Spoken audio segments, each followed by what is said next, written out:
Hello everyone, code इन में आपका स्वागत है। आज का जो टॉपिक है वो जियोपॉलिटिक्स से थोड़ा डिफरेंट है। आज का जो टॉपिक है वो हल्का इंक्लाइंड है डिफेंस की तरफ।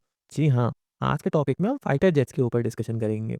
दरअसल फाइटर जेट के ऊपर डिस्कशन करने का रीज़न ये था कि हाल ही में कुछ डेवलपमेंट ऐसी हुई हैं कि जो फाइटर जेट का टॉपिक है वो बहुत ही ज़्यादा लाइमलाइट में है। जैसे क्या-क्या डेवलपमेंट हुई हैं? तो जैसे इंडिया ने अनाउंस किया कि हम प्रोक्योर करेंगे 5th जनरेशन एयरक्राफ्ट। उसके बाद से बेंगलुरु सो में अमेरिका का जो मेड है F-35 और रशियन मेड Su-57 का आमना-सामना। बेसिकली ये दोनों देश अपने फाइटर जेट्स को एक-दूसरे के सामने नहीं लाते हैं। लेकिन इतना बड़ा ऑर्डर था कि इन दोनों ने उसको एक्सेप्ट किया कि ये दोनों एरो शो में आएँगे। फिर अगर बात करें तो अमेरिका का इंडिया पे प्रेशर एक्सर्ट करना कि हम उनका F-35 खरीदें। फिर अगर देखें तो जर्मनी का ये बोलना कि अमेरिकन मेड एयरक्राफ्ट में किल स्विच होता है। फिर कनाडा ने बोला कि ये जो F-35 का जो इनका डील है वो ठंडे बक्से में डाल रहा है कुछ दिन के लिए।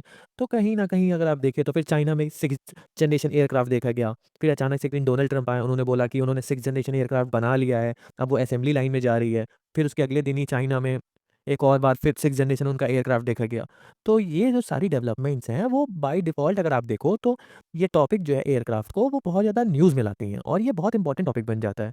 तो एक बार अगर देखें कि क्या एयरक्राफ्ट में कैसे क्या है, लाइक एक बार फायर पावर इंडेक्स देखते हैं कि कौन-कौन सी इंपॉर्टेंट कंट्रीज़ हैं। फिर हम उनके एयरक्राफ्ट्स को भी देखते हैं कि उनके पास कौन-कौन सी एयरक्राफ्ट हैं। तो आइए चलते हैं एक बार फायर पावर इंडेक्स की वेबसाइट पे और देखते हैं टॉप 4 कंट्रीज़। तो अगर फायर पावर इंडेक्स की वेबसाइट पे हम आ चुके हैं, आइए देखते हैं रैंकिंग। तो अगर आप देख रहे हो तो फर्स्ट नंबर पे आप देख सकते हैं यूएसए है, सेकंड नंबर पे रशिया है, थर्ड पे चाइना, फोर्थ पे इंडिया। तो आइए फिर शुरू करते हैं, एक-एक करके समझते हैं कि किस कंट्री के पास कौन-कौन से एयरक्राफ्ट हैं। तो अगर इंडिया के पास देखिए तो सुखोई 30 एमकेआई है, जिसको रशियन सपोर्ट से एचएएल ने बनाया है। फिर इंडिया के पास मिराज 2000 है, फिर इंडिया के पास मिग-21 है, जो रशियन ओरिजिन है। फिर इसको आईएएफ की बैकबोन भी बोला जाता है। फिर तेजस है, जो हमने खुद बनाया है, जो कि एक लाइट कॉम्बैक्ट एयरक्राफ्ट है। हालाँकि अब के जो एयरफोर्स जनरल थे, उन्होंने एचएएल को फटकार भी लगाई थी कि अगर आप इतना स्लोली डिलीवरी करोगे, तो हम कैसे दुश्मन से लड़ेंगे? तो उसने तेजस के उसपे बोला भी था कि एग्ज़ैक्टली क्या बात है कि जो तेजस का इंजन है वो अमेरिका से आता है, अमेरिका उस चीज़ को लेट कर रहा है इंजन डिलीवरी में। तो काफ़ी सारी डेवलपमेंट हुई है, वो मैं किसी और वीडियो में कवर करूँगा। फिर इंडिया के पास 29 है, मिग-29 जो कि 1960s का जहाज है और बेसिकली इसको फ्लाइंग कॉफिन भी बोलते हैं। फ्लाइंग कॉफिन क्यों बोलते हैं? क्योंकि एग्ज़ैक्टली क्या है ना कि इसका जो एक्सीडेंटल रेट है वो बहुत ज़्यादा है, इसलिए इसको फ्लाइंग कॉफिन भी बोलते हैं। ओवरऑल क्या बात है ना, इंडिया को अपने एयरक्राफ्ट्स को मॉडर्नाइज़ करने की बहुत ज़्यादा ज़रूरत है। अपने पास राफ़ेल है, 4.5 जनरेशन का एयरक्राफ्ट है वो है, लेकिन फिर भी वो 4.5 जनरेशन का एयरक्राफ्ट है और कुछ ही है एज़ कम्पेयर टू बाकी अगर स्क्वाड देखा जाए तो। और अगर फिर हम सेकंड कंट्री की बात करते हैं चाइना, तो चाइना के पास तो भैया मतलब पूछो ही मत। जे-10सी है, जे-16 है, जे-20 उनका 5th जनरेशन एयरक्राफ्ट है, फिर जे-15 है, फिर जे-36 है जिसको 6th जनरेशन एयरक्राफ्ट कहते हैं, जिसको अभी 2 बार देखा गया है ग्लोबल टाइम्स में। हालाँकि डोनाल्ड ट्रंप ने बोला था कि केवल 6th जनरेशन एयरक्राफ्ट यूएसए के पास है, तो उसके अगले दिन ही ग्लोबल टाइम्स ने ये रिपोर्ट की थी कि फिर से चाइना में उड़ता हुआ जे-36 देखा गया है, जो कि 6th जनरेशन एयरक्राफ्ट है। तो ये सब चीज़ें तो चलती रहती हैं। फिर अगर हम बात करें कि रशिया की, तो रशिया के पास मिग-29 है, मिग-35 है, एसयू-27, एसयू-30, एसयू-35 एंड एसयू-57 जो कि 5th जनरेशन एयरक्राफ्ट है। हाँ, हालाँकि रशिया 6th जनरेशन एयरक्राफ्ट अभी नहीं बना पाया है, लेकिन फिर भी उसके पास एक 5th जनरेशन एयरक्राफ्ट बहुत अच्छा है। और अगर अब यूएसए की बात कर लें, तो यूएसए के पास F-16, F-22, Raptor, F-15 eagle, F-18, F-35 जो कि उनका 5th जनरेशन एयरक्राफ्ट है, जो बेंगलुरु में भी आया था। F-47 6th जनरेशन एयरक्राफ्ट, जिसको अभी-अभी अनाउंस किया है डोनाल्ड ट्रंप ने और बोला कि 6th जनरेशन एयरक्राफ्ट केवल हम लोग के पास है। और तो और उन्होंने ये भी बोला कि वो अपने मित्र मुल्कों को अगर वो फिर 6th जनरेशन एयरक्राफ्ट देंगे, तो वो 10% लेस एफिशिएंट होगा एज़ कम्पेयर टू यूएसए के पास जो है।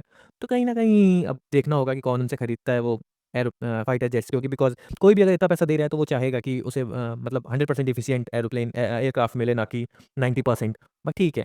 और अब इतनी बात ही कर रहे हैं तो एक बार अपने पड़ोसी की बात कर लेते हैं जो भीख पे पल रहे हैं, सॉरी पाकिस्तान की बात कर लेते हैं। तो इनके पास JF-17 है, F-16 और मिराज 5 है। हालाँकि चाइना ने बोला है 2026 तक कि वो अपना एयरक्राफ्ट जो है, जो कि 5th जनरेशन एयरक्राफ्ट है चाइना के पास J-20, वो पाकिस्तान को देगा। तो इसीलिए इंडिया के लिए बहुत ज़्यादा इम्पोर्टेंट हो गया है कि वो भी एयरक्राफ्ट एक्वायर करे 5th जनरेशन, क्योंकि पाकिस्तान के पास अगर एयरक्राफ्ट आ जाएगा 5th जनरेशन तो इंडिया के लिए कहीं न कहीं खतरा है। और 5th जनरेशन एयरक्राफ्ट में कुछ ख़ास बातें भी होती हैं, जिसलिए वो बहुत ज़्यादा कह सकते हैं कि इम्पोर्टेंट होता है। बात ये है कि जो 5th जनरेशन एयरक्राफ्ट होते हैं ना, वो स्टेल्थ टेक्नोलॉजी बेस्ड होते हैं, वो रडार पे नज़र नहीं आते हैं। इसलिए जो 5th जनरेशन एयरक्राफ्ट है, उसकी डिमांड इतनी ज़्यादा बढ़ जाती है।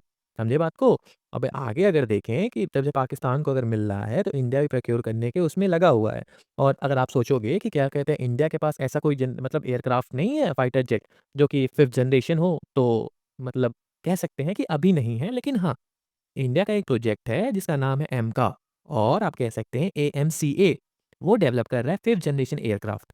लेकिन एग्ज़ैक्टली बात ये है कि अभी बेंगलुरु में तो उसका मॉडल शो हुआ था, लेकिन उसको बनने में 10 साल अभी लग जाएँगे।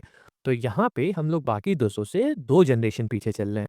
तो कहीं न कहीं इंडिया को इसमें थोड़ी तेज़ी लाने की ज़रूरत है कि हम लोग एट लीस्ट 6 जनरेशन नहीं तो अपने पास खुद का 5th जनरेशन एयरक्राफ्ट के हो तो एयरक्राफ्ट होना तो ज़रूरी है। अपने पास तो इस वक़्त केवल 4.5 जनरेशन का एयरक्राफ्ट है, जो कि अपना राफ़ेल है, जो कि हमने खरीदा है। तो इस पे बारे में यही सारी जानकारी थी, इसलिए मैंने बोला आपको एयरक्राफ्ट के बारे में मैं बता दूँ। और बाकी अगर आगे कोई भी डेवलपमेंट ऐसी होती है, जिस पे एक वीडियोज़ बना के मैं आपको बता सकूँ, तो मैं बिल्कुल बताऊँगा, अपडेटेड वीडियोज़ लाऊँगा। तब तक के लिए थैंक यू और मेरे वीडियोज़ को लाइक करें और कमेंट करें और प्लीज़ शेयर करें। थैंक